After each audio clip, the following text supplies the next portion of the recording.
বিশ্ব মুক্ত গণমাধ্যম সূচকের 2024 সংরক্ষণ প্রকাশ করেছে রিপোর্টার্স উইদাউট বর্ডার্স।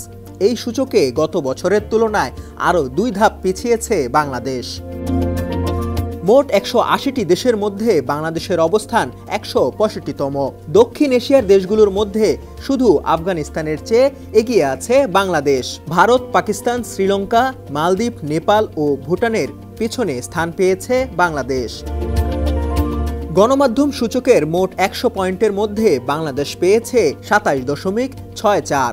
গত বছর তা ছিল 35.31। সেবার অবস্থান ছিল 163।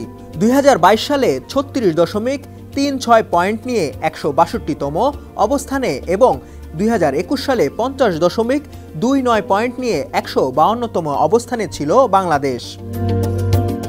দক্ষিণ এশিয়ার গণমাধ্যমের স্বাধীনতার দিক থেকে এবার শীর্ষ স্থান দখল করেছে নেপাল। 60.52 পয়েন্ট নিয়ে দেশটি 74তম অবস্থান দখল করেছে। এর পরের অবস্থানে রয়েছে মালদ্বীপ।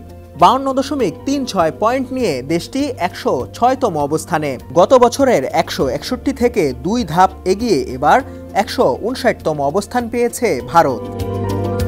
প্রতিবেদনে উল্লেখ করা হয়েছে, সাংবাদিকতার চ্যালেঞ্জের দিক থেকে গোটা বিশ্বে এশিয়া প্যাসিফিক অঞ্চল দ্বিতীয় অবস্থানে রয়েছে।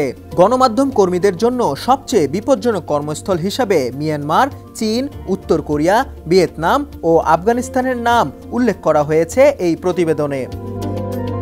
শাহাদাত তনিম, সমকাল, ডেস্ক রিপোর্ট।